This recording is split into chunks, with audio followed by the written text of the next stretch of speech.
After 5 years of successfully conquering the yandere villain, he fell in love with the heroine again. I went from being the little sidekick he despised to becoming his wife. I circled around him with unshakable devotion for 20 years, only to fail in the end. When I saw him once again staring blankly at the heroine, I suddenly felt it was meaningless. I loosened my grip on his hand and said casually, "Let's divorce." He withdrew his gaze and sneered at me with disdain. Fine. He thought it wouldn't take long before I, like countless times before, would break down crying and beg for his forgiveness. It wasn't until 6 months later that he panicked and realized. This time, I was serious. Chapter 1. I transmigrated into a book and was tasked by the system to conquer the obsessive villain of a romance story. He was born with heterochromatic eyes. When he was bullied mercilessly in the orphanage, I stood up for him, fought the toughest battles, and walked through the blood and fire that, in the original book, would have turned him into a mafia boss. I even took care of the heroine's postpartum recovery after he, in a fit of madness, kidnapped her right after she gave birth. Finally, when I shielded him from the male lead's fatal bullet and was on the brink of death myself, he fell madly in love with me. On the day he proposed, I completed my mission, and the system unbound me. For 5 years we were inseparable, but as passion faded, life turned tasteless like plain water. He grew bored, longing for the thrill he once had. Tell Charles, I'll hand over the F-City project, as long as his wife takes me off her blacklist. The secretary looked nervously at me standing at the door. Madam, will mind, right? He paused for a moment, then replied impatiently, if I'd known I'd still be under her control after marriage, I wouldn't have married at all. I stood at the doorway, chilled from head to toe. Chapter 2. The secretary didn't dare speak again. Santiago seemed to sense something. He raised his head and met my gaze. A flicker of panic passed through those usually arrogant eyes before he quickly suppressed it. Daisy, you know what I mean. I'm avenging you.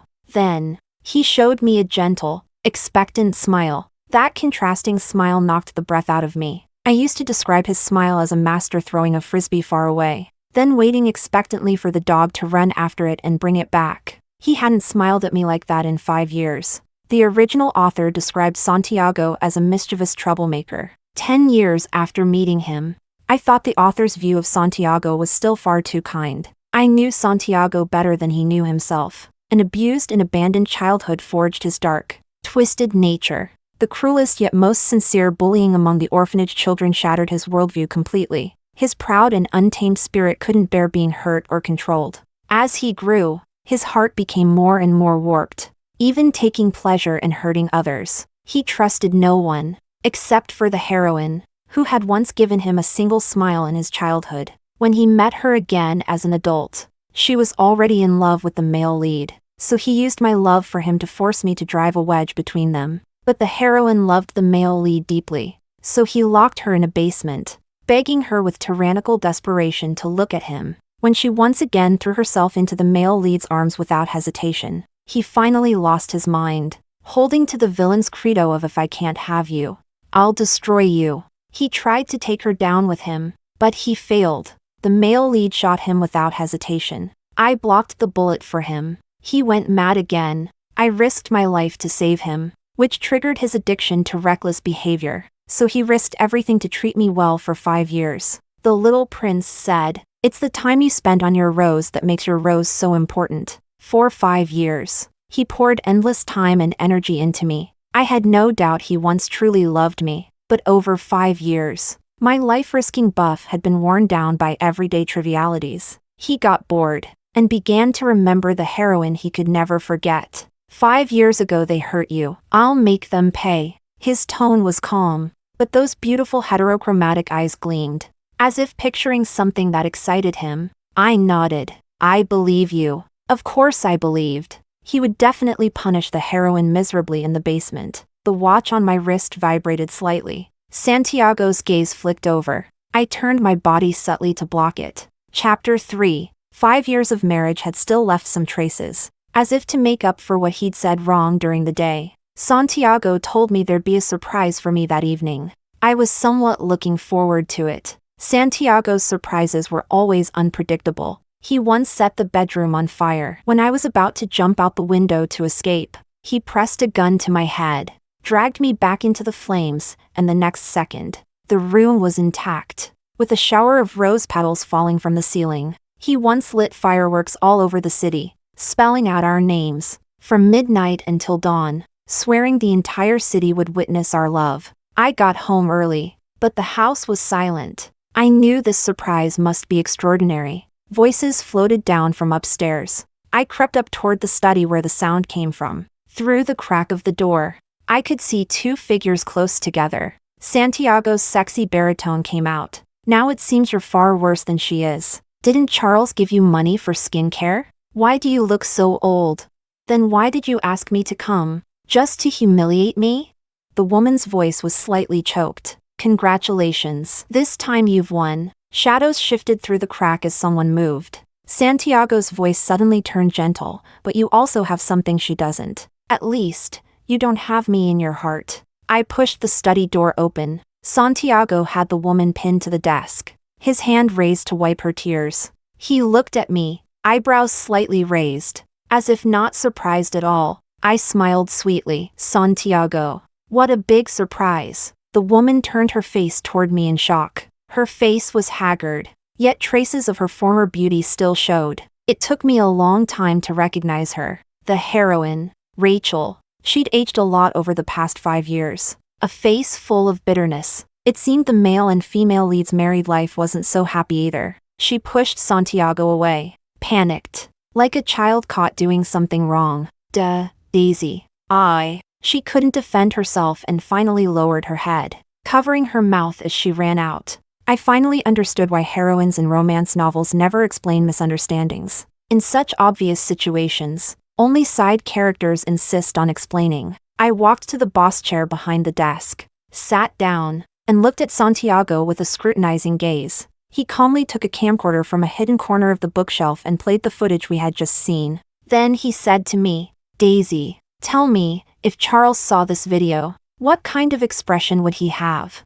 I curved my lips, amused. Yes. Santiago would explain. Chapter 4. 5 years ago, when Santiago proposed to me, my mission to conquer him was complete. Before the system unbound me, it told me that the male and female lead story had reached its finale. The book was finished. This world was no longer driven by plot. It would develop according to its own rules, like the earth I once came from. From then on, I could choose my own path. Back then, looking at Santiago kneeling on one knee, holding a ring, his gaze so tender it could melt me, I asked him a question. If you were the big villain in a romance novel, your true nature full of evil deeds, ruthless in achieving your goals, instinctively snatching what you want from the heroine, and I'm not the heroine, would you still love me? Santiago's expression changed. He lowered his head, slowly rising, the hand holding the ring lowering until it nearly brushed the gun under his coat. Santiago was angry. After all, I'd used him as the example. Even a fool could see I was describing him. I'd spoken the truth, but it was the first time anyone had stripped his true face bare. Given the severity of his issues, not shooting me on the spot really was a sign of madness. Although I'd prepared and worn a bulletproof vest, my palms were sweating with nerves. He didn't draw his gun. Instead, he grabbed my hand, forcefully slid the ring onto my finger. Smiling, he pulled me by the waist and, under the quiet moonlight, said each word firmly. I will defy my nature, go against my instincts, and love you forever. Chapter 5. That night, I stared at the moon outside the window and unknowingly drifted off in thought. Santiago noticed something was wrong. He pinched my chin, forcing me to turn back and meet his eyes. Distracted? Who are you thinking about? My face stayed calm. Suddenly, I said, I was thinking about your Rachel. Santiago froze. Then his expression darkened. He rolled out of bed. After a moment of silence, I asked, Rachel hasn't been doing well these past 5 years, has she? As if prepared, he quickly cut me off. Don't guess randomly. I haven't paid any attention to her for 5 years. Is that answer good enough for you? These 5 years, don't you know how much I've loved you? He deliberately emphasized the word love, making it sound like it carried another meaning. I didn't want to say more. I took off my watch, closed my eyes, and got ready to sleep. He was slightly angry. Daisy, are you doubting me? I, Santiago, am not the kind of man who sneaks around in the shadows. Really? I asked myself silently. The reason villains can never surpass protagonists is this. Villains always keep a shred of integrity, as if it were their proof of wanting to be righteous. Unable to be bad to the very end. Unable to betray even themselves. They can never do things perfectly. Chapter 6. Rachel caught a cold and was hospitalized. By the time Charles and I arrived, Santiago had already been tending to her day and night for 2 whole days without changing clothes. It wasn't that I was overly caring, nor that Charles was too indifferent. Ever since Rachel had come looking for Santiago that day, he handed over the FCD project, something I had fought hard to secure, to Charles's MD group. While I was coordinating with MD group, my resentment was so strong no one could handle it. MD group had been declining for 5 years, and Charles almost always made the wrong choice at every critical decision. The financing for the FCD project was their last chance to turn things around. If they missed it, their capital chain would break, MD Group would go bankrupt, and Charles would be left with billions in debt. Because of this, Charles had no choice but to show up in person for the handover with me. I deliberately made things difficult, keeping him trapped with me at the FCD site, busy to the point of exhaustion. If I hadn't accidentally seen a message that Santiago wasn't coming home at night, Charles might still not know his wife had been in a car accident, and that the man who once coveted her had been personally caring for her for 2 days. Inside the hospital room, Santiago held a bowl of porridge, blowing it cool before feeding it to Rachel. The careful way he moved made it look like he was caring for a porcelain doll. Rachel's eyes instantly filled with tears. With nostalgia, she murmured, "Charles once cooked porridge for me too." Then, choking up, she said to Santiago, "Didn't you despise me? Why are you being so kind to me now? Don't worry about me. I'm not worth it. Just go." Santiago pulled Rachel into his arms, ignoring her struggles, gripping both her hands with domineering force. Rachel gave up resisting, leaned into his chest, and sobbed. Santiago rested his chin on her head, sighing softly. "Are you trying to kill me? Stop crying. It makes my heart ache." Outside the ward, Charles's fists clenched so tightly his knuckles turned white. He kicked the door open and stormed inside. Startled by the noise, Rachel immediately pulled away from Santiago. When she saw Charles, her face lit up with relief, and she anxiously tried to explain. "Charles, let me explain." Charles sneered. "Go on then." I. Rachel bit her lip, tears streaming down her face, but she wouldn't explain. Instead, she cried pitifully. Santiago remained calm, shielding Rachel behind him, and stared coldly at Charles. "Charles, have you forgotten what I told you? If you ever dared to treat Rachel badly, I would." Then, seeing me behind Charles, Santiago's words stuck in his throat. I knew what he was about to say. If Charles treated Rachel badly, Santiago would take her away. Santiago glanced at me, then at Charles. Seeing us both worn down, disheveled, he instantly understood the situation. His face darkened. He strode over, grabbed me, and squeezed my hand so hard it hurt. "Santiago, you're hurting me." I frowned and tried to shake him off. I couldn't, but the pressure on my hand eased slightly. Rachel lifted her head slightly, glancing at Santiago and me holding hands. Disappointment flickered in her eyes before she lowered her head again, looking even more aggrieved. Santiago saw it. His brows furrowed faintly. "Charles, take care of yourself. We'll meet again." Leaving his threat behind, he dragged me away with him. Charles's Adam's apple bobbed, his eyes burning with fury as he stared at the back of Santiago's head. Yet in the end, he said nothing. Of course, he didn't dare. Chapter 7. The drive home was silent. When we arrived, Santiago parked the car but didn't get out or unlock it. Trapped inside, I turned to him in confusion. "At the hospital, why did you say those things?" He lit a cigarette, took a deep drag, then said, "Daisy, I only helped Rachel to repay the kindness from childhood. Don't overthink it. If you have any tricks, direct them at me. Don't trouble Rachel." I was stunned for a long while before realizing, He thought that when I said he was hurting me in the hospital, it was all an act, something I staged for Rachel to see, so she'd notice our tightly held hands and feel jealous. I couldn't help but laugh. Santiago, hugging another man's wife is how you avenge me. Cheating with Rachel is your revenge against Charles? Santiago hadn't expected me to be so sharp. He stared at me for a while, then chuckled. Daisy, you're still so adorable when you get jealous. I gave him a cold glance. Before, I was never sure of Santiago's intentions. Was he reliving the thrill of the past through Rachel? Or was it simply leftover feelings for her? Now I understood, he wanted both. The thrill of the past, Rachel, and me, forever by his side, fighting and getting jealous for him. Santiago, do you remember what I said when you proposed? He replied, I remember. I even said I would love you forever. I won't go back on that. I shook my head. I meant the question I asked you. If you were the villain in a novel, your instinct was to love the heroine, and I was only the side character, what would you do? He paused, then gave a helpless laugh. Daisy, stop reading such brainless novels. But as he laughed, his eyes drifted away. From the moment he learned how to be gentle with me, he also picked up another skill, changing the subject. Whenever he thought the truth would upset me, he'd deflect. And that was the very answer we both already knew. I thought, perhaps it was time to let go. Chapter 8. My assistant said that after we left, Charles's eyes were bloodshot as he grabbed Rachel by the neck, growling, Woman, you've crossed me. Rachel's makeup was smeared from tears. She stared at Charles with stubborn yet fragile eyes, refusing to explain. The scene was familiar. I remembered when I was still trying to conquer Santiago. I had witnessed something similar. Rachel once cooked for Charles while cutting vegetables. She accidentally cut her finger, drawing a thin line of blood. Charles halted his international conference, rushed home, scooped up Rachel's already scabbed hand, and brought her to the hospital to be admitted.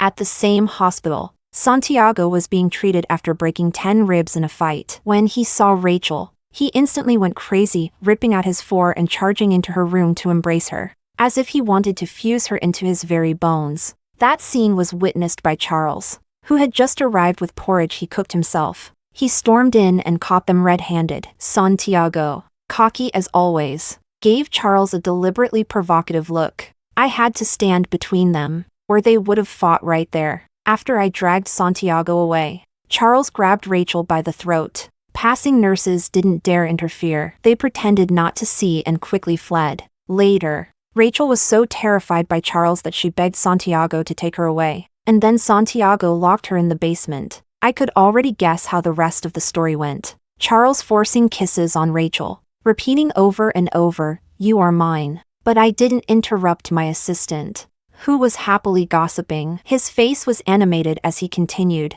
When the nurse came for rounds and saw that scene, she thought Charles was abusing Rachel and called the police right away. Charles got arrested in no time. I raised my brows, finally intrigued. And then? What do you mean and then? That Chairman Charles is still sitting in a cell right now. Rachel didn't explain for him? That woman just bit her lip and cried her eyes out. You should have seen how messy it was. I stood up, face dark. My assistant, still gesturing dramatically, froze in fright. Boss lady, you. I cut him off. Go bail Charles out. Chapter 9. When Charles came out, the once immaculate suit, without a single wrinkle in the past, was now crumpled, and his perfectly groomed hair had been shaved into a buzz cut. He got into the car with a dark face. When he noticed my gaze on top of his head, his face grew even darker. Why is it you? Your wife didn't say a word to help you, so the boss lady had to come get you out herself. My assistant, sitting in the driver's seat, answered quickly. The heavy accent made Charles frown with disdain, but his eyes still lit up. Why did you come to save me? Do you like me? Seeing my eyes widen slightly, he thought he had struck a nerve. No wonder you went out of your way back then to target Rachel. So that's it. Don't think saving me will make me see you differently. Remember this, you're not even worth a single strand of Rachel's hair. Drive to the hospital. He crossed his legs, placed his hands naturally on both armrests, and narrowed his eyes in comfort, like a king on his throne. My assistant's fists clenched tightly on the handbrake. I smiled at him and said, Diego, to the F-City project site. He pressed the brake, then the accelerator, and the car shot forward in an instant. Charles's eyes snapped open, finally showing a flicker of fear. It seemed his time at the F-City project had left a strong impression. He reached back to open the door, but my assistant quickly locked it. Charles turned his dark expression on me. What do you mean by this? I smiled politely. If the F-City project weren't too critical to delay, do you think I'd have bothered to save your ass?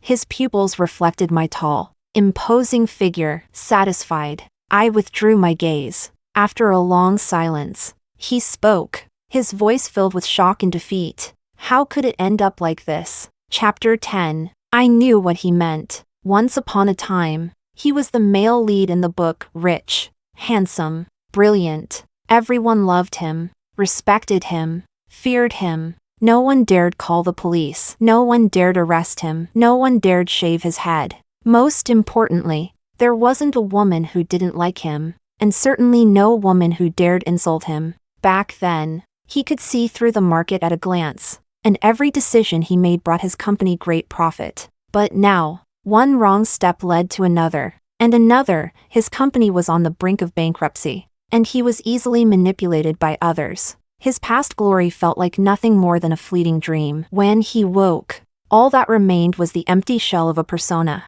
He couldn't break free, and neither could Rachel, nor Santiago. Chapter 11.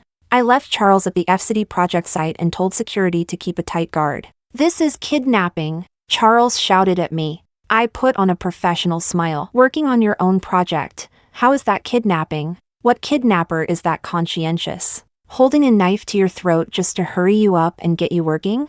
So, what exactly do you want? For Santiago? He wanted Rachel to have a better life. So he handed the F-City project to me and made you force me to work hard. All to give Rachel a better life? Right, that must be it. He convinced himself, then looked at me with disdain and sneered. You're pathetic. Diego peered at me through the rearview mirror. I didn't change expression. Go to the hospital. In the ward, Rachel lay alone, her eyes red and puffy from crying for a long time. When she saw me enter, she hunched her shoulders in fear, then glanced toward the doorway behind me with a hint of expectation. Don't worry, neither Santiago nor Charles can come. I saw through her at once. Embarrassed, she sat up from under the blanket. Don't get me wrong, Santi and I are just ordinary friends. Her eyes reddened as she said it, looking pitiful. I didn't want to play along. I calmly lifted my small handbag. Know this brand? I asked. She looked at me suspiciously and nodded. Like it? I continued. She froze, and then her face filled with grief and indignation. Daisy, you don't have to humiliate me like this. True to a heroine's nature, either silent or stubbornly defensive, she kept her mouth shut. I blew on my palm and, without hesitation, slapped her. She was stunned, clutching her face in disbelief. You hit me? I blew on my other palm. She panicked. Are you just trying to show off the bag Santiago bought you? I slapped her again, still holding the bag, and asked, do you like it? She covered her face with both hands and sobbed, tears streaming. Daisy, I really didn't compete with you for Santiago. He said I'm not as young or pretty as you. Why can't you leave me alone? I slapped her once more. I and Charles have had it rough. We pawned the valuable things in the house to pay company debts. I have nothing left. Even Charles is tired of me. Isn't this exactly what you wanted to see? I paced my slaps carefully, measured, not excessive, and after an afternoon of it, I hadn't battered Rachel into a mess. Finally, she gave up resisting and collapsed weakly onto the bed, choking out in a hoarse voice. I like it. Chapter 12. The expected slap didn't come. Rachel looked up in disbelief. I smiled and waved the bag in front of her. You like it, right? I bought it with my own money. She was so furious she rolled her eyes and then fainted. When she woke again, I was still standing by her bed, the bag in my hand. Want it? I asked. She stared at me in terror. I blew on my palm like it was routine. She nodded frantically. Rachel, I want it. I lowered my hand, smiled, and handed the bag to her. It's yours. She took it with trembling hands. Thank you. I reached out with my slender, pale fingers. She reflexively tried to pull away, but I only patted the top of her head twice. Good girl. Her look toward me grew even more fearful. Do you know why I look younger and prettier than you? I asked. She shook her head, surprisingly curious. We were the same age, both almost 30. I hadn't changed in 5 years. She, however, had started to look a bit older. After all, she used to be the most beautiful woman in the whole book, adored by every man. Because of my face, I spent over 100 million keeping it this way. I said. Would Charles give you 100 million for upkeep? I asked. She shook her head. My smile widened. Then earn it yourself. Over the years, haven't you realized it's better to rely on yourself than on a man? A man who wants you to schmooze and win projects for him. What kind of decent person could he be? I already helped you get rid of that man. Don't you know what to do now? Rachel cried even harder but managed to say, the money he earns, it's for our children. Rachel and Charles had a son and a daughter. In the past 2 years, when Charles's company was barely holding on, he quietly moved their children and some assets overseas. An idea formed in my mind at once. Do you want a father burdened with billions in debt? Or a mother earning billions in income? Rachel froze. Sure enough, when it comes to choosing between their children and a man, no responsible mother would gamble, even if that man is the male lead. Chapter 13. After leaving the hospital, Diego looked at me with a bit of nervousness in his eyes, but he still couldn't help asking, Boss lady, you threw Chairman Charles onto the F-City site just to make him give that woman some space? I nodded. Diego was stunned. But, why? I turned to adjust Diego's collar. He stiffened all over, overwhelmed by the gesture. Diego, among all the brothers, you're the one I trust the most. I said, but I also need you to trust me. I have my reasons for doing this. Diego once saved my life when I took Charles's bullet in Santiago's place. It was Diego who quickly opened the bulletproof case and blocked it just enough so the bullet didn't pierce my lung. That was precisely why, when Charles whitewashed his image and dismissed all the brothers, I kept Diego by my side as my assistant. Diego hadn't expected me to trust him this much. His back straightened. His eyes grew determined, as if he wished that bullet had been stopped by his own body for me. Chapter 14. On my birthday, Santiago booked the most luxurious hotel in the city for my celebration. That day, besides the city's elites and the media, there were also the brothers he had dismissed when he gave up the underworld. They lined up neatly in 2 rows at the hotel entrance, blocking everyone outside until Santiago and I entered first. As soon as we stepped out of the car, the younger brothers shouted in unison, Welcome, boss. Santiago immediately understood the scene. He straightened his back, the corners of his lips lifting into that signature ruthless, playful smile from his past. With everyone's gaze fixed on him, he walked up the stairs step by step. In that moment, I felt as though I saw again the arrogant, untouchable crime lord Santiago once was. After he was ushered into the hotel, I turned to the waiting dignitaries outside, apologizing, and accompanied them inside. In the banquet hall, Santiago was the center of attention wherever he went. He seemed to have regained his confidence, his eyes bright and spirited, his charm no less than in the past. Holding my hand, he led me through the hall, toasting with everyone. All around, people admired Santiago, so young, already the richest man in our city, and with such a beautiful wife by his side. Santiago glanced at me and casually handed me a glass of wine, his arm around my waist as he exchanged pleasantries. The wives of the elites looked at me with even greater envy. The hall was full of harmony, until Rachel appeared. Chapter 15. She wore a white dress, her hair falling smoothly down her back, her skin firm and delicate. Light makeup fresh and clear, she was like a lively little white lotus. That was how Rachel looked when Santiago met her again after 10 years of growing up. With just one glance, Santiago could no longer move his eyes away. He seemed frozen in place, not even noticing when I pulled my hand out of his. Rachel also saw us. She looked in good spirits, her face carrying a constant smile. Though it stiffened for a moment when she saw me, she raised her wine glass and walked toward us. Santiago finally snapped back to his senses. He snatched the glass from her hand, flung it backward without a care, his face dark and terrifying. You're allergic to alcohol. Don't you know that? Is Charles dead? How can he let you attend an event alone?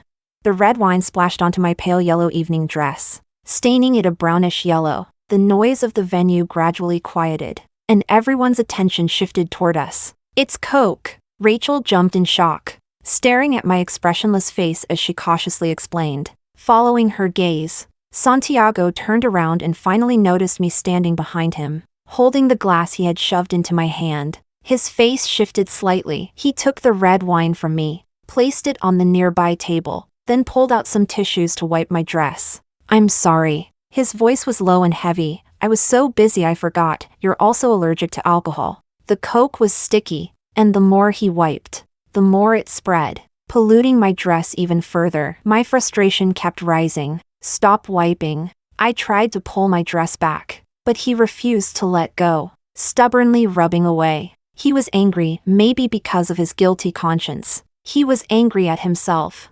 Suddenly, I snapped. Santiago, let's divorce.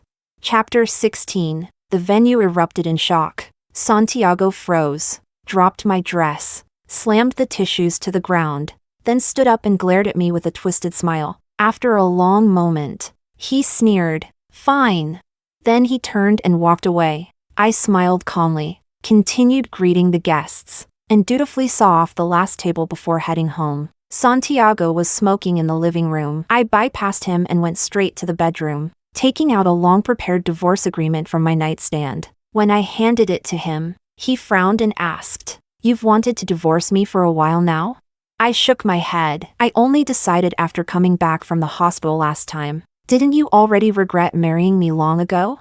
Santiago said nothing, just glanced at the divorce agreement and quickly signed it. The division of property was fair, half each. Holding the agreement, my face stayed solemn. Santiago sneered, "Daisy, don't tell me you regret it already. That would break your record for apologizing to me the fastest." His words reminded me of the past, when Santiago agreed to let me be his girlfriend, yet still brought Rachel, fresh from childbirth, back to our home. I had thrown a tantrum. He looked at me with eyes full of disgust, then turned away without a word. The system prompted me, favorability decreased. Helpless, I had chased after him to apologize, promising to help take care of Rachel, just to win back his favorability. But now, I no longer needed to conquer him. Santiago, goodbye forever. I didn't take anything. I planned to go straight to the hotel I had reserved in advance, but just as I stepped out, a sudden chill wrapped around my wrist.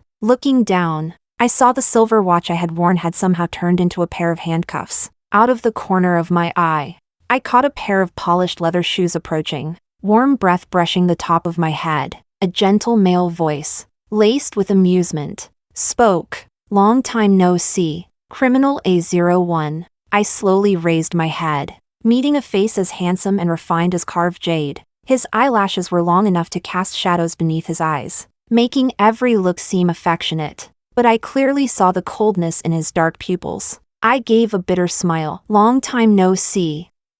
Officer, you still remember the crimes you committed, don't you?" I nodded. "I remember." Chapter 17. My name is A01, and I am a death row inmate. I didn't really commit anything the world would call that big, just killed my abusive mother, and then chopped up my so-called expert father who preached that society should return to male-dominated order. Later, I turned his flesh into soup and meat dishes, and fed them to my high court fiancé, the very judge who loved to smooth things over and never allowed divorces. He ate it with oil dripping down his mouth, praising how he had never tasted such delicious meat. When I told him it was my father's flesh, he vomited furiously while cursing me as a venomous woman. TSK. Men, one moment calling you baby, the next turning their faces as if they never knew you. When trial came, it was my fiancé who presided over it. Based on his past rulings on cases where men killed women, I should have received at most life imprisonment. But that day, for some reason, he declared I was cold-hearted by nature,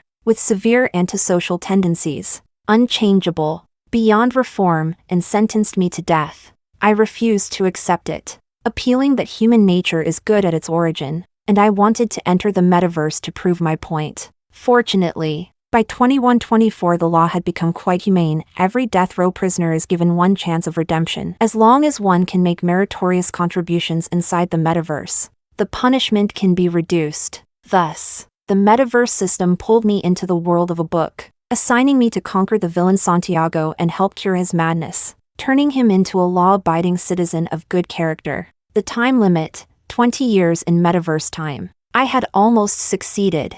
A01. Santiago's reform has failed. You should come back with me. I shook my head. Officer, there are still 6 months left of the 20-year term. What if, within those months, Santiago suddenly changes? Or perhaps I achieve another merit? The officer sneered. This is nothing but your dying struggle. I replied carelessly, 1 year in the book equals 1 day outside. Then please, give me half a day more. Chapter 18. I followed the officer out of the metaverse. On the giant monitoring screen in the enforcement center, I watched Santiago's every move. When the news of my disappearance reached Santiago, he sneered, playing hard to get. Is it? Let her be. In the past, no matter how I hit or cursed her, she never left me. She can't live without me. Let's see how long she can pretend this time. At first, Santiago didn't care where I went after the divorce. He began frantically pursuing Rachel, even publicly challenging Charles, declaring he would compete fairly. But Charles never responded. After all, I had confiscated his phone, forbidding him from having any entertainment outside of work. Soon, Santiago's blatant attempt to steal another man's partner caused widespread online discussion. After 5 years, the names Santiago, Rachel, and Charles once again dominated the trending topics on Weibo. All of it scolding him, but Santiago didn't care. He only enjoyed being the center of attention. During this time, Rachel and Charles never once appeared or responded. With no fresh gossip to consume, netizens began digging into Santiago's wife's identity, and they discovered his wife, me, had already been missing for over a month, since the very day of the divorce. Some kind-hearted netizens reported it to the police. When the police arrived, Santiago completely refused to cooperate. Do you know who I am? You dare investigate me? Tell Dorian to crawl here on his knees to see me.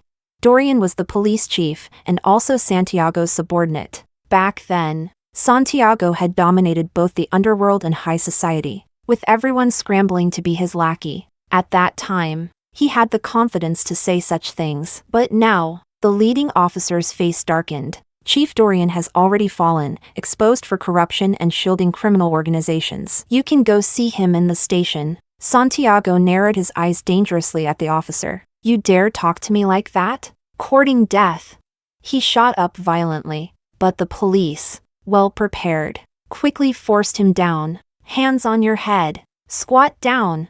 Pinned to the ground, struggling in humiliation.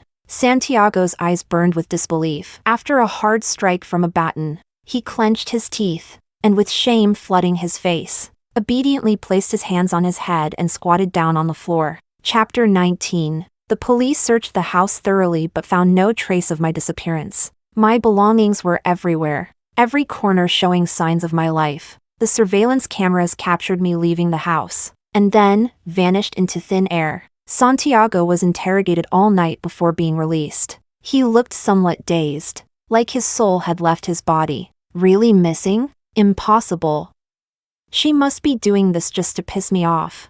But the missing person posters with my face were plastered on every street and alley. Santiago glanced at one casually, and in his confused eyes, a flicker of panic escaped. He walked home with a heavy heart, only to find Rachel waiting at the door with her assistant. Santiago's mood brightened with surprise. He quickly slipped off his wrinkled suit jacket and draped it over his arm, unbuttoned one button of his white shirt to reveal a sexy collarbone, shoved one hand into his pocket, and walked toward Rachel with an air of careless swagger. Seeing his dirty, disheveled state, Rachel couldn't help but frown. Santiago gave a nonchalant smile. Just had a fight. You good girls have never seen this before, right? Scared?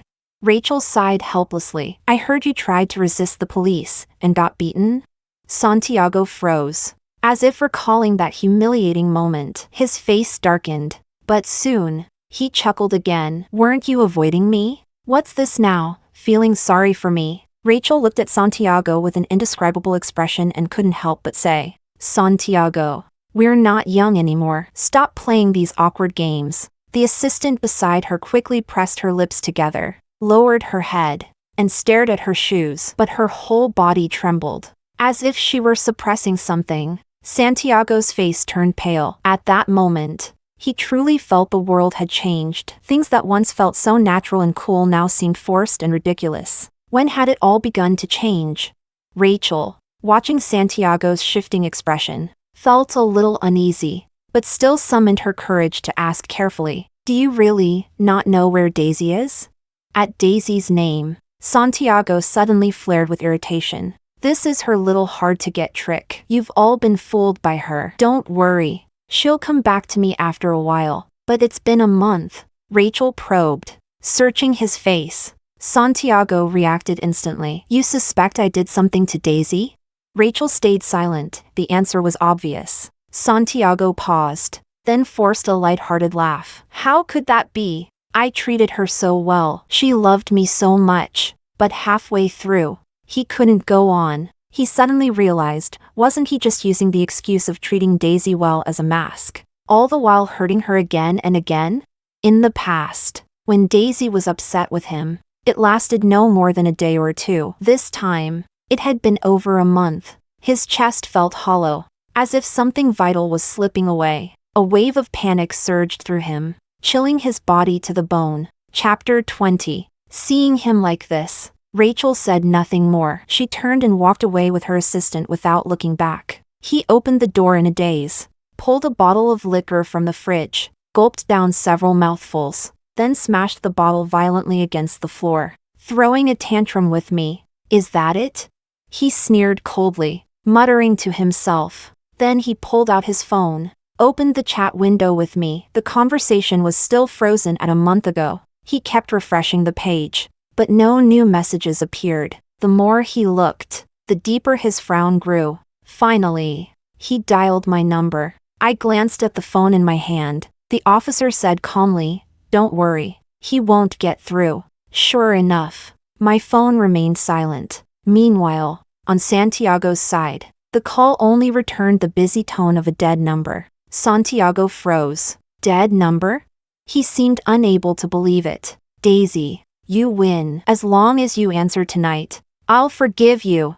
His voice was strained, as if lowering himself first was an unbearable humiliation. He jabbed the call button again with force, but I could see his hand trembled slightly as he held the phone. No matter how many times he called, it was destined never to connect. Half an hour later, his finger still hovered over the dial, unable to press it. The phone slipped from his hand, hitting the floor with a crack and shattering the screen. He didn't even notice. He only lowered his head and stumbled to the sofa. Collapsing down, his whole body seemed drained. He stared blankly at the spacious house. Everywhere, there were traces of Daisy. On the day of the divorce, he thought Daisy had just left in anger, since she hadn't taken any of her belongings. It was proof she would come back soon. He had always believed Daisy could never leave him. Back in the orphanage, when others mocked his heterochromatic eyes as monstrous, he too believed he was a monster. How else could he explain being abused and then abandoned by his parents?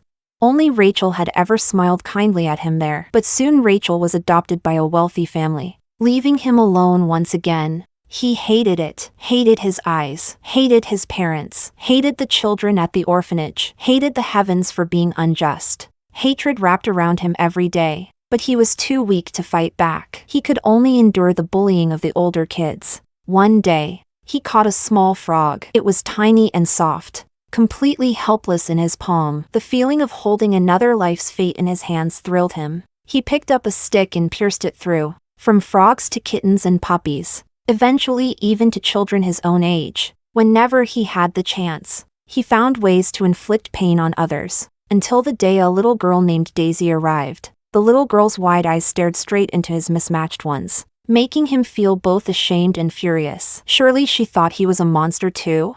He lowered his head, trying to hide his eyes, and the hatred within them. But the girl ran right up to him, grabbed his hand, and said his eyes were beautiful, that he was the most beautiful child in the orphanage. It was the first time in Santiago's life anyone had praised him, but it scared him more than a beating. He didn't know how to handle it, so he instinctively shook her hand away and walked off. But the little girl was persistent, always trying to hold his hand, only to have him shake her off again and again. Later, the little girl helped him in fights, helped him gather allies, helped him build a company, even helped him chase after his crush, Rachel. In truth, he wanted to be close to the little girl, but pushing her away had become a habit. And he was a proud person who never knew how to lower his head to anyone. He actually didn't want to torment others. But something in him was always triggered, making him unable to quit the intoxicating thrill of controlling another's life. For 20 years, the little girl and he were inseparable, always within reach, until she had become another soul living inside him. 5 years ago, Daisy had taken a bullet for him from Charles, her life hanging by a thread. At that moment, he felt as though his soul had been torn from him. If Daisy died, he would die with her. It was only then that he realized his true feelings for Daisy. He knelt outside the operating room, begging any merciful God to spare her life, willing to sacrifice everything he had. When Daisy was saved, the overwhelming joy of losing and regaining her left him dizzy with happiness. He couldn't wait to propose, promising her he would forget the past and start over to live a good life together. In the early days of marriage, he wished he could lay all the treasures of the world at her feet. Daisy helped him run the company every day, while he did nothing but think of how to please her, coming up with new ways to surprise her. Those 5 years of marriage to Daisy were the happiest years of his life. But as passion faded bit by bit, boredom crept in. He longed again for the blade's edge, the pursuit of power and wealth, the tangled web of love and hate. He started putting on airs in front of Daisy, deliberately imitating his old domineering attitude toward her. He began once more to obsess over Rachel, once more wanting to compete with Charles. Yet somehow, everything felt different. It was as if there was no one left to play along anymore. The life of the past now seemed distant, like a brilliant dream. By a string of coincidences, they had come together, endlessly clashing, sparking conflict after conflict, and in the end always resolving misunderstandings in some unexpected way. But life now was more like waking up. The dream storylines fell apart under scrutiny, even seemed laughable at the mere thought. And yet he had been foolish enough to try and recreate them. On Daisy's birthday, with the flashy displays from his underlings, the admiring gazes of the crowd, and the youthful glow of Rachel, he thought he had returned to that old life once more. It all seemed within his grasp. When Daisy wanted a divorce, his first thought was that she was just playing a role again. He agreed, because he believed it wouldn't be long before Daisy came back to beg his forgiveness. After all, the Daisy of the past had always been like that. He had never considered that Daisy might truly leave. Now, he was finally awake, and in his torment, he realized he really was about to lose that soul named Daisy. Chapter 21. On the screen, Santiago sat on the sofa, his eyes empty as he stared ahead. Suddenly, he chuckled lowly, then burst into laughter, laughing so hard he collapsed onto the floor. A moment later, he slumped down, sobbing miserably. The officer tapped a few times on the screen, pulling a panel out from the side. It displayed Santiago's various metrics. Heartbeat value, 100%. Regret value, 100%. Reform completion, 99.9%. He raised his brows in surprise. Not bad. Looks like you might survive this. I kept my eyes on the screen in silence, neither agreeing nor denying. After the F-City project handover was completed and the funds arrived, MD Group quickly recovered, riding the momentum of this revival to attract a flood of new investments. But Santiago's company wasn't so lucky. The news of Santiago's divorce from me spread, followed immediately by the news of my disappearance. The company's stock hit the limit down floor, and one by one, major partners terminated their contracts. Rumors spread outside. Santiago, the chairman, was nothing but a nominal figurehead, a man taking a paycheck for doing nothing. Everything in the company had been built by Daisy. Investors and partners valued Daisy's abilities, not Santiago. Yet Santiago didn't care about any of that. He was like a madman, scouring the world for traces of me. When he entered the police station again, he no longer carried his former arrogance. Instead, He humbly asked the police about the progress of my missing person case. The old officer said, "If a person is alive, there will always be traces of life. If there are no traces at all, then chances are, they're gone." Santiago refused to believe it. He swore he would search the entire world to find me, and he truly did just that. In the end, the board of directors voted to dismiss Santiago. Then they held a vote to sell the company. But the overall market was bleak. No group was willing to take it on. Fortunately, MD Group reached out, stating their willingness to acquire it at market price. That day, two major events happened at MD Group. The first, Rachel, the founder of MD Group, divorced Charles. Both children went with Rachel. The second, the board voted to remove Charles from the chairman's position and elected Rachel as the new chairwoman. Charles had just stepped out of the FCD project site when he was told to pack up and leave. Furious, he made a huge scene at MD Group, eventually being hauled off and detained by the police. Seeing this, the officer reminded me that my time was up, time to assess my results. Chapter 22. When I returned to the book world. It was night. I found Santiago at the bar entrance. His hair was messy and he looked filthy. Trying to rush into the bar to find someone, the bartender promptly beat him up and threw him out. Ridiculously, Diego was inside drinking with the old gang members from his days in the mob. Seeing Santiago get beaten, they all cheered and felt relieved. Santiago glared at them viciously. "Is this how you treat your boss?" Diego spat at him. "You? What the hell gave you the right to be our boss? Back then, your position came from Sister Daisy leading the brothers through fire and knives. What does that have to do with you? You were just someone who ate the rice we cooked. Yet you dared treat Sister Daisy so badly. Daisy's disappearance has everything to do with you. How did you not get beaten to death?" Santiago listened dumbfounded. After a long while, he slowly lowered his head and walked away in silence. He muttered as he walked, "Daisy. Daisy." Hearing my name escape his lips made me feel sick in a strange way, and I couldn't help interrupting him. "Don't call me that." He flinched, then slowly turned around. His eyes lit up. "Daisy!" He rushed over as if to embrace me. I stepped back quickly. He froze for a moment, awkwardly withdrew his hand, but couldn't stop smiling. "This is great. It's wonderful. You returned safe and sound. God must have heard my prayers. As long as you come back, I don't care if I go to hell." "You won't go to hell." Hope returned to his eyes. "I knew it, Daisy. You love." I cut him off with a cold laugh. "You will have nothing. You will live alone and lonely in this world." In truth, Santiago was lucky. After 20 years of hurting me, his final price would be losing everything and living forever in longing and guilt for me. Compared to my father's end, it was much better. Compared to that fiancé judge of mine, the psychological damage was much smaller. I shot him a look, not without a little resentment. Too bad I couldn't grind him to dust. Santiago went pale. "Daisy, what do you mean? Are you leaving? Are you going to leave me again? Do you really not want me?" I wanted to spit some curses, but the officer was hidden beside me. Swearing wasn't helpful to getting a reduced sentence. I held it in and turned to leave. "Daisy!" Santiago cried out, his voice breaking with despair. "The scenario you assumed, that I'm the villain in the book, that's true, isn't it?"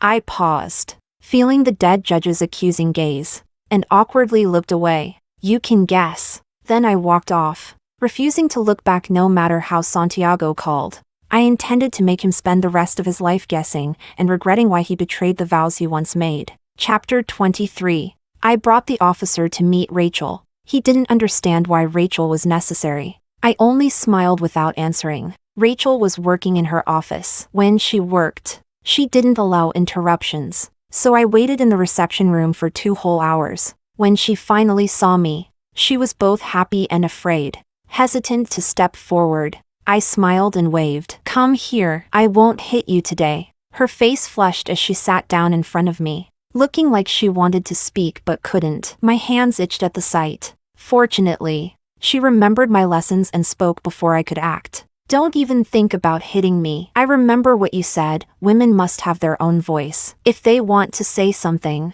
they must say it, and not hesitate, letting others control them." I looked at her in surprise, while she blushed. "Daisy, Where have you been these past 6 months? I used every resource but couldn't find you. I gave a mysterious smile. I never left. She muttered, dissatisfied. You hid really well. So now you believe me, don't you? I changed the subject. Of course I do. Rachel's eyes shone with gratitude. Half a year ago, when Rachel was still in the hospital, I had Charles deliberately locked away, and Santiago was warned by me, so he didn't dare visit her either. The rest of the time, it was me who took care of Rachel. Of course, the nurses did the actual caretaking. I was mainly responsible for her education. Hands-on education. I told her that if she let go of that scumbag Charles, I would hand her all of Santiago's business operations. I also promised to help her pull Charles down, so that she could easily control MD Group with the resources I gave her. But why would I need all that? She asked.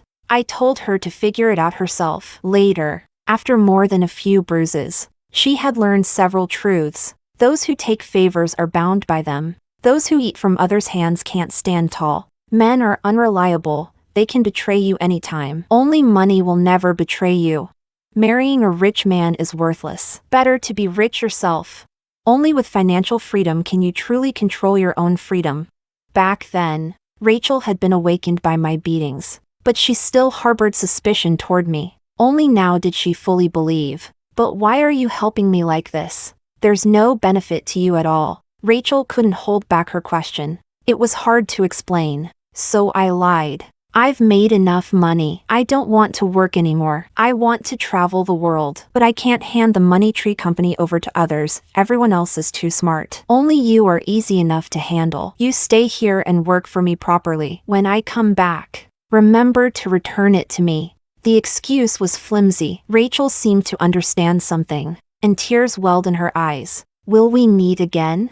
Most likely not. If fate allows. I smiled at her, raised my hand, and gently patted her head in farewell. Chapter 24. After leaving the book world, the officer kept frowning. You did change the heroine Rachel's personality, but she was never a bad person to begin with. This doesn't prove your point that human nature is good even for a death row inmate. You're wasting your effort. But Santiago's reform completion rate is extremely high. It's enough to spare your life. I looked at the officer with a mysterious smile. What if I told you I've developed and tested a 100% guaranteed way to remove love brain, and also found the ultimate method for a woman to live a happy life, and I've won the Sociology Association's Best Paper Award for it? Would that count as redeeming my crimes? The officer paused slightly, his gaze at me growing complicated, even tinged with fear.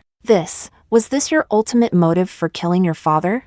I smiled shyly, revealing a trace of doctoral student innocence. My advisor said my thesis was good enough to win an award, but lacked experimental evidence. So you killed your father, took revenge on your scumbag fiancé, enraged him so he sentenced you to death. You entered the metaverse to reform the villain Santiago. You used Santiago, converting all his opportunities into your own assets. You won the trust of the gang underlings, the company staff, and the investors. And you brought down MD Group. All just to wait for this day, using all your resources to wake up the heroine Rachel and ensure she could live a happy life? I nodded. I'll take credit for reforming the villain, and I'll also take credit for removing love brain. That should reduce my sentence quite a bit, right? The officer asked back. How long do you want to serve?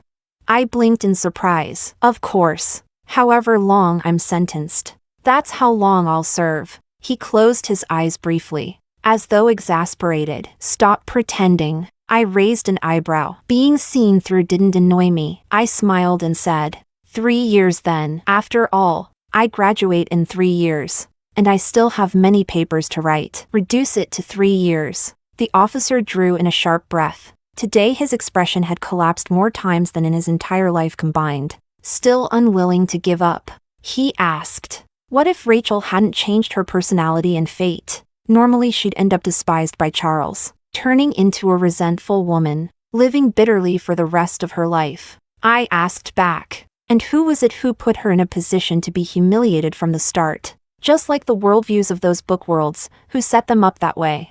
The officer stayed silent for a long time, his lips trembling before he finally said, You mean? I nodded. Yes, I would rewrite the problem at its root. No matter which world. I placed my index finger to my lips. Shoo. You must keep this secret. After all, the show is only just beginning. Story 2.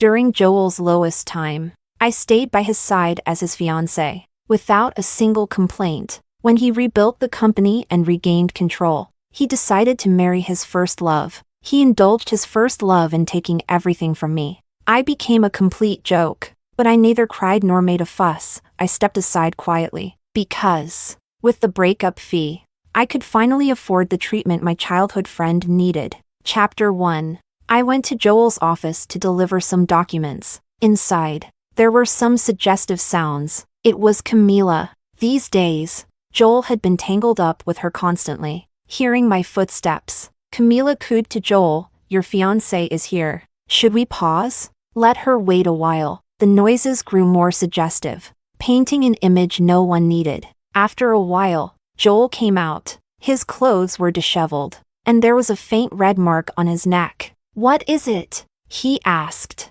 He was tall, and when he looked down at me, his impatience was evident. "Documents. Sign." I kept it short. He picked up the pen, writing quickly, as if eager to get rid of me. But just when I was about to leave, he called out to me, "Ruby, there's something I need you to handle." "What is it?" "Camila and I were photographed by the media yesterday. Make sure they don't publish it." "Why?" I asked mockingly. "Isn't what they captured the truth? We haven't broken up yet. Camila will be seen as the third party, and it would be bad for her career." Joel's face was handsome like a god's. Hearing such awful words from his mouth, they almost seemed like charity. I stood there, unmoving for a long time. His patience ran out, and he spoke with a threatening tone. "You will take care of it, right?" I smiled faintly. "Of course." Chapter 2. I told my subordinates to suppress the scandal. Everyone looked at me oddly. Well,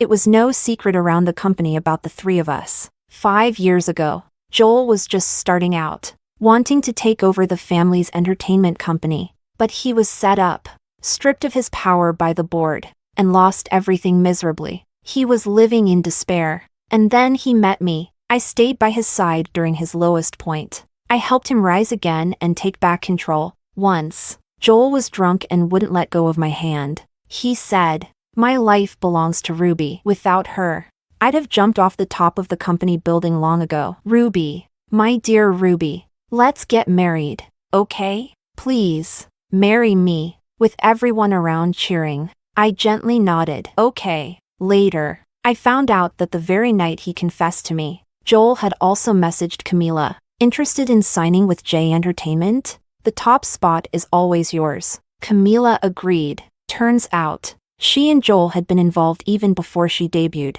She was Joel's unattainable desire, the one he could never forget. The day they completed the signing, Joel was so excited that he couldn't sleep all night. Chapter 3. Joel cared deeply about Camila. He cared too much. When Camila was filming, he always visited the set. Over time, rumors about them spread around the crew. So Joel brought me along. He said, "Camila's reputation can't be tarnished. You need to clear it up." I asked, "How?" "Just say that the three of us were together last night." "But last night, I wasn't even there." Joel didn't look at me at all. His attention was completely on his phone. He was scrolling through Camila's new photos, saving each one. That day, there was a water scene. The weather was cold, and the water was freezing. So Camila refused to go in. She pouted at Joel. "I'll catch a cold." "You don't want me to catch a cold, do you?" Of course.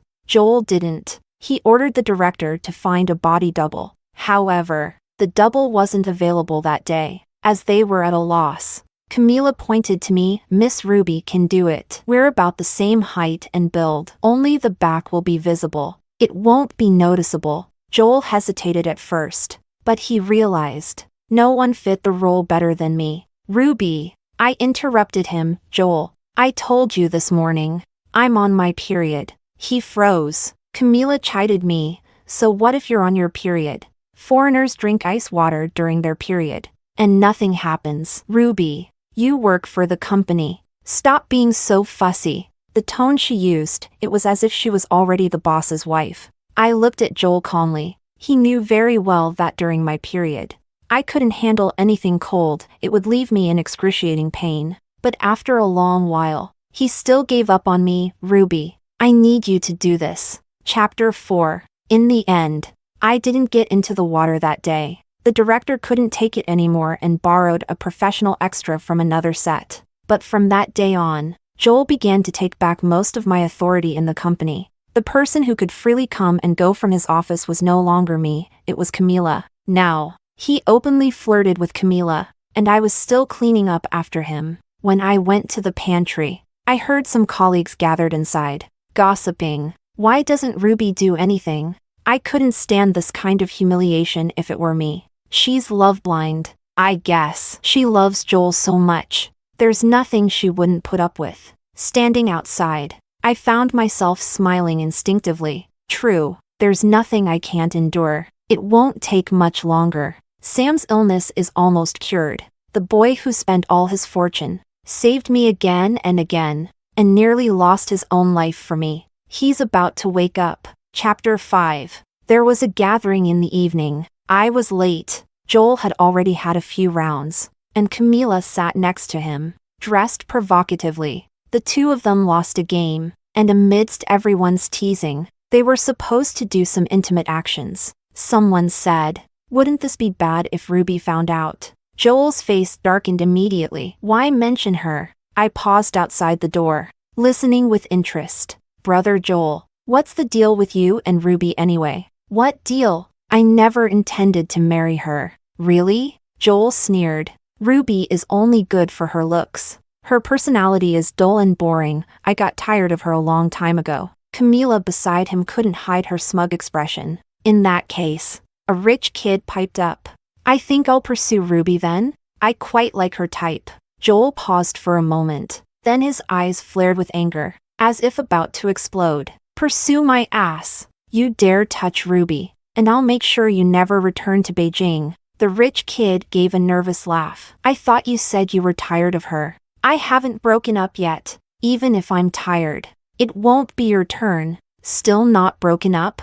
Brother Joel, are you reluctant? Bullshit. I'm not reluctant. Joel's cold gaze swept across the room. She's like chewing gum, impossible to shake off. Someone tried to mediate. Yeah, Ruby simply can't live without Brother Joel. Who knows? She might start crying and throwing tantrums. The tension in the room eased somewhat. I finally opened the door and entered. I pretended I had just arrived, laughing and chatting with friends, but deliberately ignoring Joel. Joel, clearly in a bad mood, said, "Ruby, come over here." I acted as though I hadn't heard, and sat beside the rich kid instead. Joel's face turned instantly dark. "Ruby, if you don't come here, then we're done." The room fell silent. It seemed like everyone was waiting for me to panic, to plead, but I blinked twice, and calmly said, "All right." Chapter 6. The night Joel and I broke up.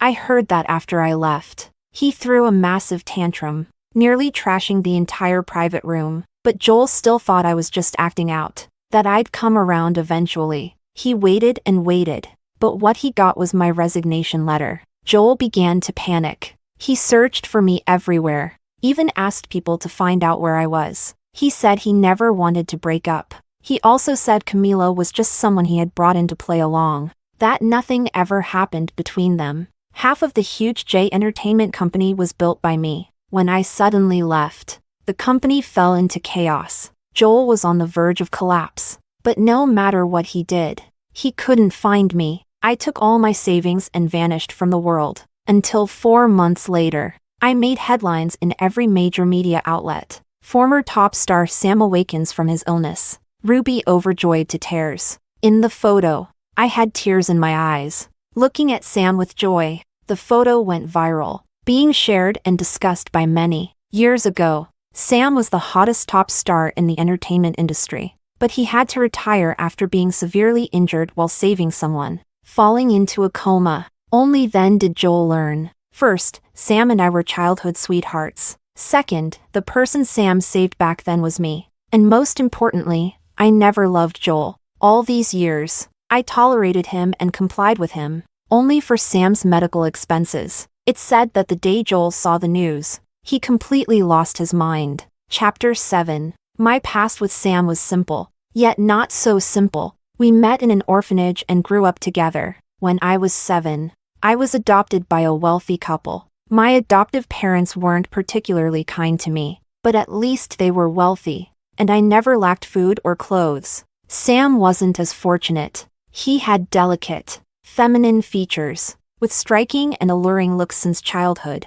earning him the nickname Male Vixen. But he hated that nickname. Whenever other children called him that, he'd rush at them, fighting. The parents who saw it would shake their heads in disapproval. And so, Sam became an unwanted child. During his teenage years, Sam grew even more rebellious. Whenever someone made fun of his appearance, he'd go mad, fighting fiercely. In the first year of middle school, Sam fought with the principal's son. During Monday's flag-raising ceremony, he was publicly reprimanded. The principal demanded an apology from him. Sam took the microphone, and his lips curved upward. "Your son asked me how much I cost for a night. If he could buy me, I reasonably suspect that he learned this from his father. Maybe the father has this hobby. Like father, like son, right? Principal?" The entire school was in an uproar. The principal, enraged, threw a cup at him, breaking Sam's forehead. Blood trickled down his face. Yet he stood there, unmoved, his smile even colder, more enchanting, under the crimson stain, like a deity bored with humanity. Surprisingly, though, the next day, Sam actually went and apologized to the principal. He even wrote a 10,000-word self-reflection, pleading tearfully for the school to let him stay, as if the person who provoked everyone the day before wasn't him. No one knew what had happened. Only I knew. That day, amidst the chaos of the flag-raising ceremony, I grabbed Sam's hand and pulled him out of the crowd. Chapter 8. My adoptive parents forbade me from interacting with friends from the orphanage. Because of this, Sam and I lost contact for many years. Unexpectedly, we reunited in this way, and Sam was genuinely happy. I told him, no matter what happened, he couldn't drop out of school. Studying was our only weapon at the moment. Only by holding on to this weapon could we reclaim our lost dignity. Sam listened to me. From that day on, it was as if he had become a different person. First, he went around pleading with everyone to let him stay in school. Then, he stopped fighting, focused on studying, and his grades quickly became the best in class. At school, we pretended not to know each other. Even if we crossed paths, we would just brush past one another, but nobody knew. Every day after the evening study session, Sam would silently follow me. After walking me home, he would stand under my bedroom window, smoking without a word, staying with me until I fell asleep. The orphanage didn't have much money, and Sam was often hungry, so I shared half of my pocket money with him, just so he wouldn't go hungry. In that damp, sweltering period of youth, we got through it together like this. After the high school entrance exam, the dean was arrested. The reason was molesting a minor. The moment he was taken away, I stood behind the crowd and smiled at him quietly, because the victim was me, and it was me who deliberately set the trap for him. Chapter 9. This can't really be blamed on me. I just wanted to talk to the director about my options for school, and it just so happened that I wore a short skirt. Why the police? Well, what's wrong with a minor calling the police for protection in advance? If the director were an upright person, I wouldn't have been able to lure him in, no matter what I did. This case made quite a stir. When I gave my testimony, I shed tears, appearing pitiful. Everyone sympathized with me. Moreover, I was top of my class, an obedient and diligent student. Eventually, the director couldn't withstand the public opinion and jumped off a building in a failed suicide attempt, ending up paralyzed. His son's bullying at school was also exposed, and no high school wanted to accept him. This was the first trap I set up, at 15 years old, and I won completely. The only negative outcome was that I earned a few derogatory names. Some people called me vile, saying I was promiscuous at a young age. Even my adoptive parents were disappointed in me, but I didn't care at all. It was around that time that I realized I was different from other girls. Purity, reputation, all that nonsense, it meant nothing to me.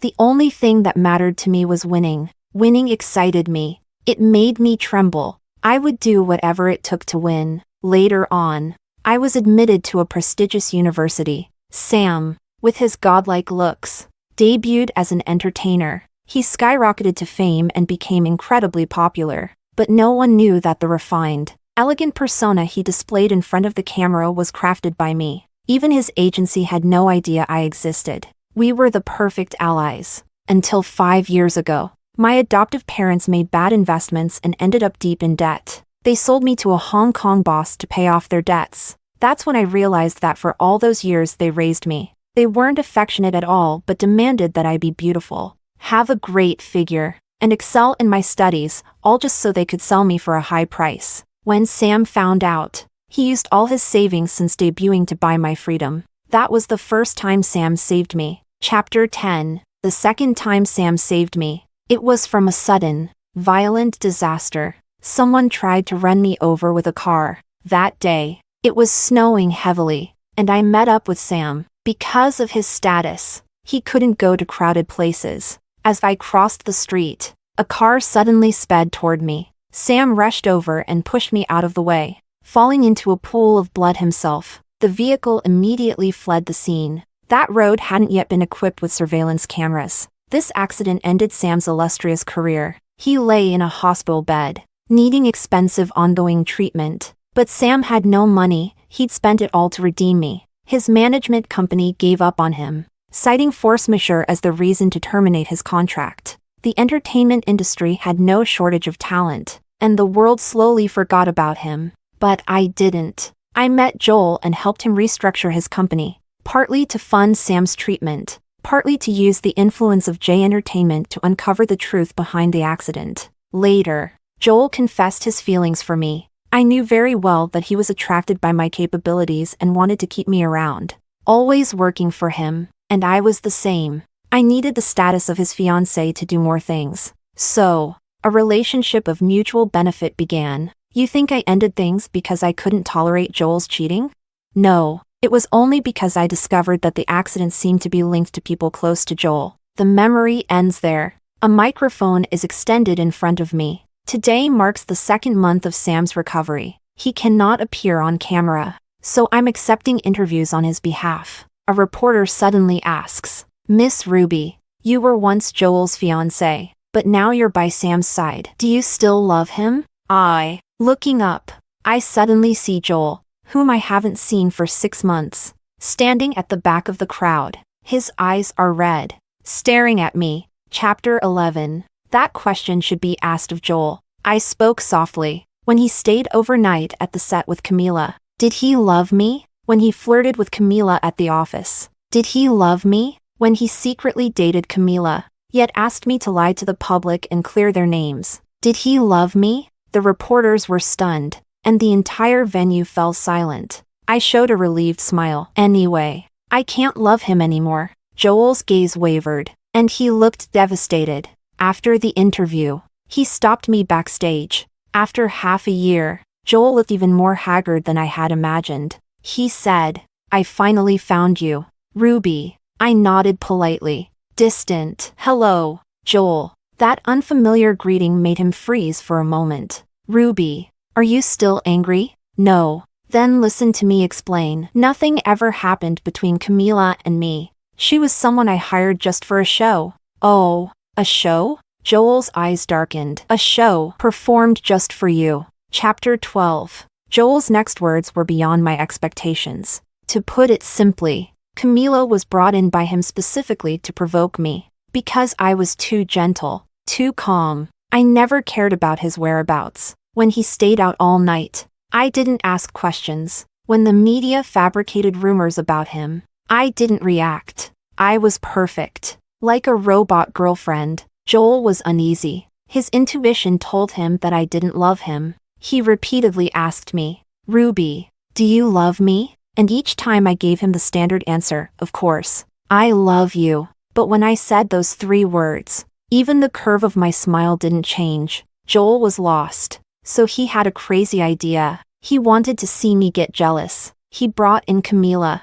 deliberately acting flirtatiously in front of me. But what he never expected. I left. Completely. Joel's voice turned hoarse and strained. Ruby, I've already kicked Camila out. No one can shake your place. Come back, please? I remained silent. Joel grew anxious. I like you. I really like you. I don't want to lose you. I interrupted. What about Camila? What did she say? Don't worry. Camila's a good person. When I first approached her, I made it very clear. A good person. Really? I smiled, slowly unlocking my phone. I had screenshotted Camila's old social media post. In the photo, Joel was asleep. She was leaning against his chest. An intimate pose. The caption read, "Wasn't feeling well during filming today. But someone came to keep me company. All these years. And still just a call away." That post was probably set to visible to Ruby only. Because Joel, seeing it now,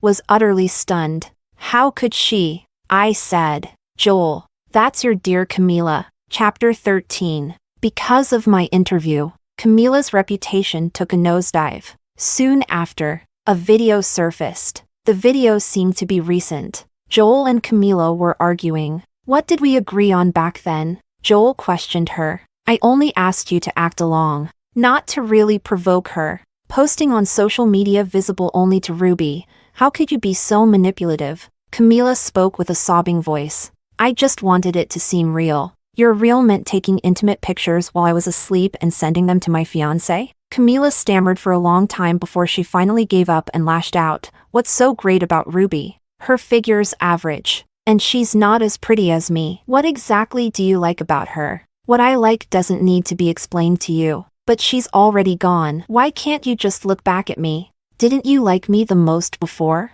I'm standing right here in front of you. Why won't you see me? Joel replied coldly. It's too late. Camila was unwilling. Breaking into tears, Joel grabbed his jacket to leave, but she blocked him once again. Joel, stay with me tonight, please. This action completely exhausted Joel's last ounce of patience. He violently shook her off, accidentally pushing Camila to the ground. Yet he didn't look back, showing no remorse at all. When the video was released, it caused an uproar. A foolish man pretending to cheat, and a mistress who wanted to make it real. In the end, they shot themselves in the foot. How entertaining. The key point was that Camila had always maintained a pure image, and this whole drama shattered that illusion. Public opinion swung completely in my favor. Camila couldn't sit still any longer. One morning, I was awakened by the sound of my phone ringing. A friend told me that Camila had put me on the trending list. She exposed all my past secrets. Ruby? She was kept by a big shot from Hong Kong. You know how dirty things can get in Hong Kong circles, right? On camera, Camila spoke with a playful smirk. Chapter 14. I watched her performance with interest. Camila wanted to drag me down with her, to go down in flames together. Only she didn't know yet. Her good days were numbered. I suddenly remembered the day Camila signed her contract with the company. It was my first time meeting her. Yet she looked at me as if she already knew me, scrutinizing me from head to toe. I really didn't expect to see you here. The words were strange. I thought about it for a long time, and couldn't recall where I had seen her before. But recently, I've had a clue. Let her be arrogant a little while longer. Once I have all the evidence, I'll send her straight to jail. Lost in thought, my friend sent me a message. Today is Sam's first variety show appearance after his comeback. Right? Me? Yes. Why? The guest is Camila. Me? Not long ago, Sam announced his return to showbiz. He no longer had a management company, so I took full responsibility for arranging all his engagements. When we accepted this variety show, the production team hadn't mentioned that the guest would be Camila. What a coincidence. I rushed to the recording studio, afraid Sam might be bullied, but I had worried too much. Camila froze the moment she saw him, even forgetting the presence of the cameras. The other guests had a similar reaction. Even after all these years of illness, Sam's striking beauty was still unmatched in the entertainment industry. This illness had only added a kind of fragile allure to him. When he doesn't smile, He looks like a god, but when he does, it's as if a seductive ghost has taken over. The camera crew kept circling around him. During the break, Camila spoke to him. Sam lowered his gaze to look at her, a casual smile on his lips. Camila blushed, but she didn't notice the coldness hidden deep in his eyes. After filming, I went backstage to pick Sam up. I happened to catch sight of Camila in there. I've always heard about your godly looks, and seeing you today, it's truly well-deserved. Thank you, Senior. Are you close to Ruby? What are you trying to say? Sam blinked, his expression enchanting. Camila gathered her courage and spoke. Have you seen the news? Ruby's passed. It's dirty. I mean no harm. Just don't want to see someone as great as you be deceived. Consider this a friendly warning. Are you referring to Ruby being kept by a big shot? Camila nodded. Yes, that's it. I wasn't planning on revealing it. But seeing men like you and Mr. Joel fooled by her, I felt I had to speak up. Oh, well, how considerate of you. Sam smiled at her. He lifted his hand, his fingers brushing against Camila's chin. Camila shivered shyly. Senior, it's quite crowded here. Maybe we should go somewhere. Her eyes were filled with expectation. However, the next second, Sam grabbed her throat, squeezing tightly. Chapter 15. First, Ruby's past. I not only know all about it, I was a part of it. Second, Ruby was someone I personally redeemed. Third, if you try this again, I'll break your neck. Camila struggled in pain. Her face flushed. Sam let go only after he had enjoyed the sight long enough. She coughed uncontrollably, looking at Sam now with fear instead of admiration. You're probably thinking about exposing this to the media, right? Sam's voice was so gentle, as if he were merely asking her what she wanted for dinner. Go ahead. Say whatever you want. But you should know, someone who has come back from the gates of hell fears nothing. Camila was horrified. Then Sam saw me. He smiled his beautiful smile. Ruby, let's go. I reached out my hand to him. Wait a second. Sam suddenly took out a wet wipe, cleaning his hands repeatedly. I just touched something dirty. I couldn't help but laugh. Behind us, Camila stared at me with hatred, but her nightmare wasn't over yet. As Sam and I stepped outside, a group of executives from J Entertainment approached. They headed straight for Camila, pulling out a stack of documents. Miss, the company has decided to terminate your contract. Chapter 16. I guessed that after seeing the exposure, Joel went to investigate my past. Then he found out that my life hadn't been great. My adoptive parents loved corporal punishment. If I didn't do well on exams, they beat me. If I had pimples, they beat me. After they went bankrupt, I was sold off to pay their debts. For over a decade, they never treated me like family. Joel probably found this out too. He must have also learned how Sam spent all his money and knelt before that powerful man just to rescue me. Sam never looked down on me. That's something Joel can never match. He wanted to make it up to me, and the most direct way was to eliminate the person who exposed my past. Camila's contract termination became a huge scandal, trending for days. But Camila soon found herself a new big shot. She continued to flaunt herself, seemingly unaffected. However, at that moment, I saw a photo of Camila getting cozy in a private car with the big shot. That car caught my attention. Most celebrities use vans, but this was the first time I'd seen Camila with a private car. No, the second time, because the first time was years ago when it tried to run me down. Chapter 17. On the day of the car accident, it was snowing heavily, and visibility was poor. The only thing I remembered was the car model. A few years ago, using the influence of my company, I secretly started investigating. Eventually, a lot of evidence pointed to Camila. She was the most likely culprit, but the evidence was insufficient, especially when it came to motive. I had never met her before, so why would she want to harm me? When Joel decided to sign her to the company, I wasn't angry. Instead, I thought my chance had come. When Camila joined the company, she wanted to treat the executives to dinner. That night, I pretended to be drunk. Camila asked her assistant to take me home. Once again, I took a gamble and got into their car. I had a knife hidden in my bag for self-defense. And I also wore a mini camera. If anything happened, I'd have evidence. Unexpectedly, the assistant only asked me a few questions. Where did you spend Chinese New Year 5 years ago? On the second day of New Year, when the snow was heaviest. Did you go anywhere? Did anything unusual happen? I acted tipsy. How could I remember? With all the company stuff. I can't even remember what I ate the day before. Really can't remember? The assistant's eyes flickered. I shook my head. Come on, isn't every New Year the same? It feels less festive each year.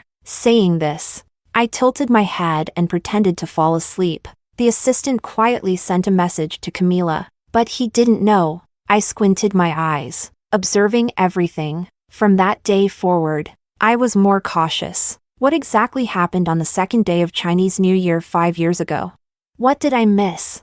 Unexpectedly, I really found something. An old man was dragged to death by a vehicle. The driver was never found, and it became an unsolved case. I remember the intersection where the accident happened. I still remember that the snow was so heavy that day, and there were no pedestrians on the street. Except for me, there was only one old man, collecting parking fees. The old man was wearing tattered clothes and was arguing with the driver. I glanced at them at the time but didn't pay much attention. Probably after I turned into a small alley, Camila, the driver, lost her patience and stepped on the gas. The old man's clothing got caught on the car, and he was dragged for hundreds of meters. By the time people found the old man's body, frozen and bled out, the snow had already covered all the tire tracks. The police investigation had no leads because the surveillance camera hadn't captured anything. The old man had no children, no relatives, and no one to seek justice for him. The matter ended just like that. And unknowingly, I became the only witness. Camila, fearing her future would be ruined, decided to silence me. But she didn't know that. My back was turned at the time, and I had earphones in. I hadn't witnessed her crime. 2 weeks later, on another snowy day, she tried the same trick. But Sam, who rushed out, messed up her plans. This failure made her afraid to act again. Plus, since I never went to the police, she guessed I hadn't seen the crime scene. Camila thought she had escaped, but she never imagined that justice would come for her in the end. On the day after Camila happily announced her endorsement, I handed all the evidence over to the police. The entire internet was in an uproar. Chapter 18. After the police got involved, everything became much simpler. Oh, and to prevent Camila from using her connections to escape, while contacting the police, I also posted all the evidence online, with countless eyes watching. No one dared help her this time. After a thorough investigation, the police quickly issued a statement. The death of the old man dragged by the car, and Sam almost losing his life. Both incidents were caused by Camila. The first was accidental manslaughter. The second was premeditated. Camila was arrested. She confessed to everything. It turned out that after the first incident, Camila started looking for me. She followed me for a long time and figured out my daily routine. Every day, I walked through a small path with no surveillance cameras. She ultimately chose that spot to carry out her plan, but she never expected that I wasn't alone. Sam, wearing a mask and a hat, always stood not too far away, silently watching me. A popular rising star turned into a murderer. There was nothing more shocking than that. Camila cried bitterly, claiming that she was young and didn't understand the seriousness of her actions when she dragged the old man with her car. She said she didn't know he was caught in her vehicle, that it was purely accidental. Instead of sympathy, her statement was met with even harsher criticism. The netizens scolded her, saying she was unrepentant and still lying to this day. During those years, Sam's life was put on hold. The old man, who had no relatives and only wanted to collect 6 yuan to buy a bowl of noodles, she will never be able to repay him in this lifetime. Chapter 19. After Camila was imprisoned, my life returned to calm. Sam gained followers faster than before the accident. We established a personal studio and quickly gained a foothold in the entertainment industry. Joel came to find me again. His company had lost its main star, and nearly a year's investment went down the drain. Joel was not doing well. Once the charming young man, he had now become downcast. The day he came to see me, it happened to be raining. He stared at the raindrops on the window. Lost in thought, the light rain moistens everything silently. I said, "What?" Joel turned around, his eyes forlorn. "If we hadn't broken up, it would be our wedding now." Indeed, Joel once said he wanted to complete the wedding in the summer. Too bad we never made it to that day. You'll meet someone more suitable. I wish you all the best, I said politely. I used to think that too, but... He gave a bitter smile. But after a year since we broke up, I can't move on. I suffer from insomnia, and every time I close my eyes, all I see is you. The doctor gave me medication, but it didn't work. Ruby, do you know? I could only fall asleep by listening to old meeting recordings, listening to your voice. I nodded, giving the most reasonable advice. Then maybe you should change your doctor. Ruby, do you really not forgive me? It's not about forgiveness. It's just that I don't love you. Joel's eyes reddened. He dropped to his knees in front of me. Ruby, please, give me another chance. I looked at him with pity, then slowly raised my hand. The diamond ring on my ring finger gleamed. I'm engaged. Joel. Joel's last hope was shattered by my words. Chapter 20. Joel's face turned pale instantly. Sam confessed to me, and I accepted. I gently touched the ring. We're planning to go public the day after tomorrow. You can't do this. Joel broke down. Ruby, you're my fiancé. We agreed, didn't we? We would build J Entertainment together and have a daughter, raise her to be a CEO. How can you just... Joel, get a grip. I gently reminded him. You were the one who proposed breaking up. Remember? Joel froze, stumbling backward. When I turned to leave, Joel reached out desperately, trying to grab me, but he was interrupted by Sam, who rushed over. Sam stood protectively in front of me. Joel, please stop bothering my fiancé. Yours? These past years, it was me taking care of her. Well, thank you for taking care of Ruby for me, but there's no need for that anymore. Joel, enraged, punched the glass window. Blood dripped from his fist. Ruby loves me. She's just mad at me. She'll come back eventually. Joel. Sam interrupted. Has Ruby ever truly cared for you? I mean, genuinely cared? His smile was devilish, his tone calm. When I was a kid, I had a bad temper and was often punished by the director. Left without food. It was Ruby who saved a bit of bread for me each day. After we started school, I was poor, always hungry. And Ruby took the risk of being beaten by her foster parents just to share her allowance with me. I was bullied by teachers and classmates, and I fell into depression. It was Ruby who helped me out, encouraged me to keep going, and even put herself in danger to get back at those who hurt me. Sam paused before continuing. Because of her, I made it to today. Oh, and do you know what subject Ruby wanted to study? He smiled faintly. She loved biology, but she was afraid that if I entered the entertainment industry, I'd get bullied. So she changed her major to film and enrolled in the drama program instead. Sam lit a cigarette, but then he suddenly remembered that I didn't like the smell of smoke, and immediately put it out. Ruby never says she loves me, but for over 20 years, she's never left me. Chapter 21. Sam stared at me, unmoving. I stared back at him. At this moment, I finally understood my own feelings. I am not a good person, nor do I love anyone. For my goals, I can use any means necessary. But Sam is different. I want to live and die alongside him, because he has already transcended love, family, and friendship. He is an inseparable part of my life. That night, I pinned Sam beneath me. I stroked his face, praising him. This face is just too beautiful. Sam never liked it when people called him beautiful. All those childhood fights, they all started because of that word. But I am different. No matter what I say, he always accepts it willingly. Ruby. He held me, letting me do whatever I wanted. The corners of his eyes flushed red, vividly seductive. I said, I avenged you again. Are you happy? Sam smiled. But it's not over yet, is it? Ruby. You want much more than this. I paused, then sighed. You really know me too well. Yes, it's not over.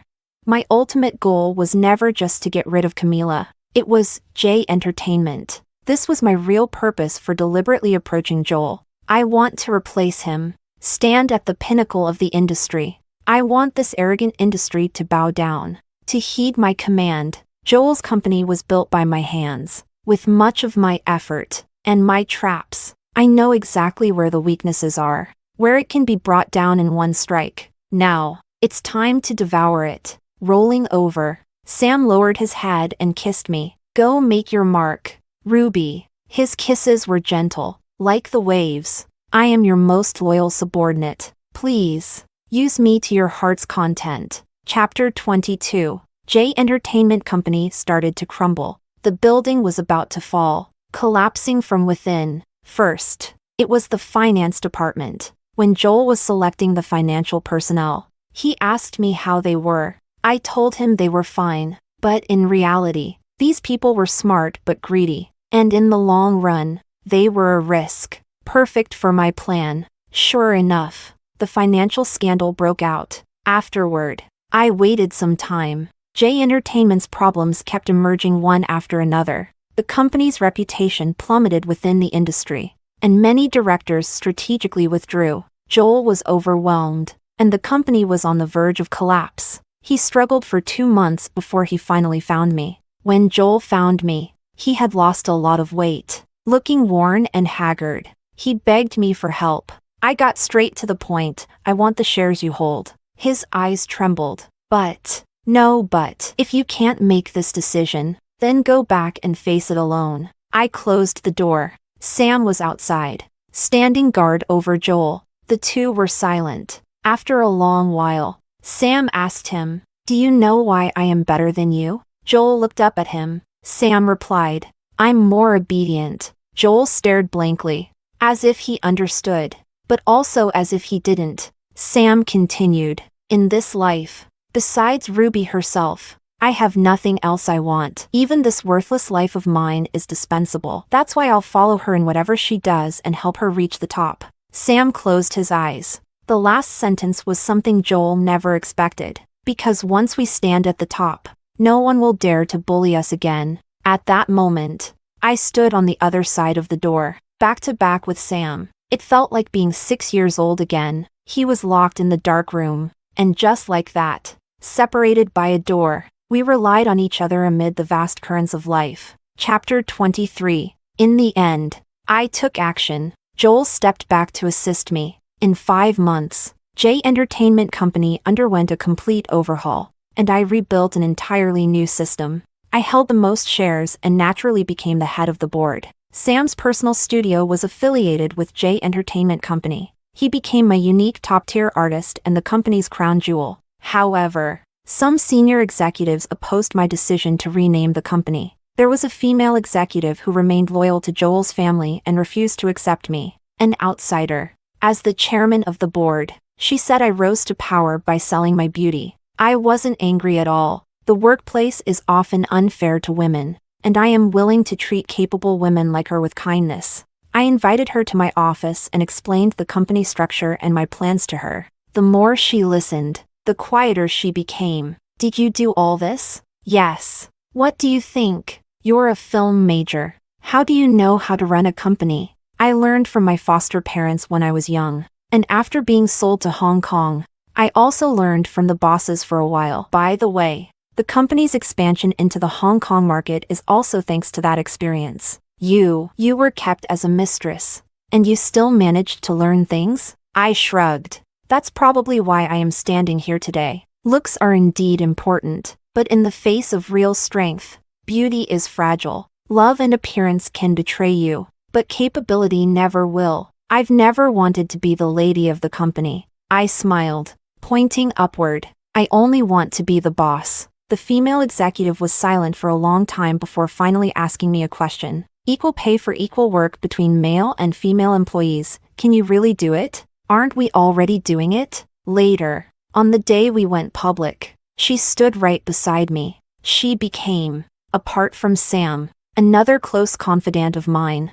As for Joel, he got sick. Joel was diagnosed with severe depression. He decided to give up his role in the company and go abroad. to heal and relax. Back then, I helped transform him from a spoiled young master into a chairman, and now, I turned him back into that young master. The day he left, it was said he waited at the airport until the last moment. I never showed up. Before boarding, a light summer rain began to fall from the sky. He said, "Ruby came to see me off." The colleague sending him off asked, "What?" He looked out the window, silent for a long time. Later, I accidentally saw a photo from that day. There was a blessing charm I gave him when we first got together still hanging from Joel's backpack. Chapter 24. In the third year after the company went public, business continued to grow steadily. Sam became an unshakable milestone, a top-tier celebrity. We held our wedding. Neither of us had family, only friends. Under the blessings of our friends, Sam took my hand. He cried, "Ruby, I have a family now, don't I?" I said, "I've always been your family." I hugged him, leaning close to his ear. "Sam, I love you." We both understood the weight of those 3 words. I've said I love you countless times to others, without changing my expression, nonchalantly, but none of those times were like today. These words are heavy, crossing half a lifetime, merging into my bones. After all the ups and downs, I finally said them out loud. Before, nothing could separate us, and from now on, nothing ever will.